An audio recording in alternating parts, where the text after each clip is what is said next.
Barbara and her brother Johnny were on their way to a small town to visit their mother's grave. During the trip, they found themselves in a secluded area, far away from civilization. They decided to stop at the grave and pay their respects. As they got out of the car and headed towards the grave, they were suddenly attacked by an unknown creature. The creature looked like a human, but was clearly not alive. Johnny first tried to play a joke on Barbara, but suddenly the zombie attacked him, dragging him into the woods. Barbara, seeing her brother struggling helplessly against the dead man, was horrified. In a panic, she fled, oblivious to her surroundings. She hid in an old abandoned house nearby, hoping that she would escape the horrible creature. Entering the house, she found herself in a room full of dark corners and abandoned furniture, and for a moment she thought it was the end. But inside she found several people who were also trying to escape the attacks of the dead. The first person she met was Ben, a determined, confident man who didn't seem to lose his head even in the most dire of situations. He immediately realized that the house could be a temporary shelter for them and sprang into action. Ben was a military man by profession, and his skills in organizing defenses were invaluable. He quickly orientated himself to reinforce all possible exits and make the house a safe place for everyone inside. In addition to Ben, Gloria, her husband Frank, and their young daughter were in the house, as well as Helen and her daughter Judy.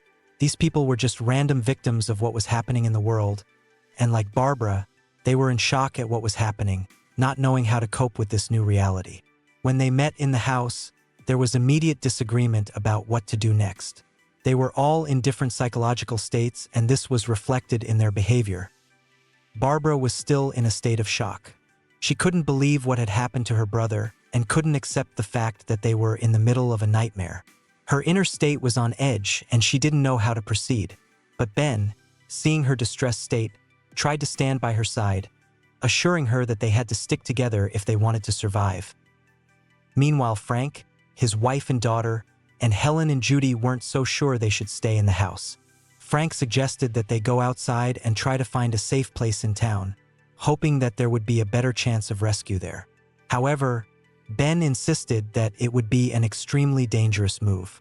He explained that not only had the zombies started attacking people, but they were spreading rapidly throughout the neighborhood. Staying in the house was the only sensible option. They could strengthen their defenses, keep an eye on what was happening, and perhaps wait for help. The situation was beginning to heat up. Every hour, more and more zombies were approaching the house. As the number of threats grew, conflicts arose among the group. People were worried about who was right, who was more reasonable in their judgment of the situation. Gloria and Frank became increasingly nervous, concerned that the house would not be able to protect their family from the attacking dead. Their thoughts of leaving never left them, but they never found the courage to leave the shelter. Meanwhile, Ben continued to fortify the doors and windows, trying to minimize any damage that might occur. He decided that strengthening the defenses was their best chance of survival. Barbara, despite her inner fear, was beginning to realize the importance of Ben's actions and slowly began to help him with other tasks.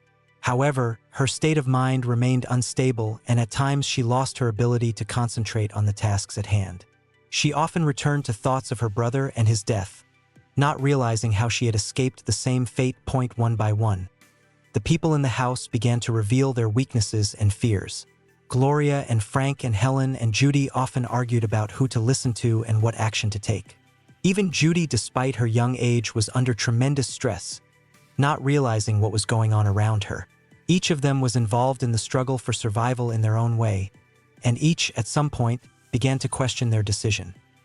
Frank and Judy decide one day to leave the house, despite Ben's protests.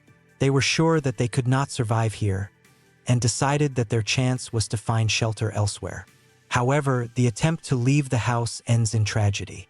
The zombies that were getting closer and closer to surround the house managed to catch up with them in an open field. Frank and Judy, trying to escape, become victims of the attack. Their deaths heighten the tension among those left in the house. Everyone begins to realize that their chances of survival are becoming increasingly elusive. Now Barbara and Ben were the only ones who could still hold on, even though they were not sure they could get out. Ben, despite his resilience, could also feel the inner stress and fatigue beginning to overwhelm him. He realized that he could no longer control all events, that their situation was increasingly helpless. But he still hoped that they could survive if they acted quickly and decisively. With each passing hour, the attacks became more and more intense. The zombies were infiltrating the house, and the fight for survival was turning into a real battle. Ben continued to fight but realized that they were running out of time. At some point, Ben decides that they must leave the house, but do it as quickly as possible. Having drawn up an evacuation plan, he and Barbara begin to move towards the exit. But then the unexpected happens. Ben is confronted by a group of armed men who, seeing him, begin to perceive him as a threat and mistakenly open fire. Ben is killed, leaving Barbara alone. Barbara, left unsupported, struggles to find shelter and is the only survivor of this nightmare. Barbara looks alone at a world that will never be the same and experiences a moment when she realizes that survival is not just a physical struggle, but a process that changes everyone involved.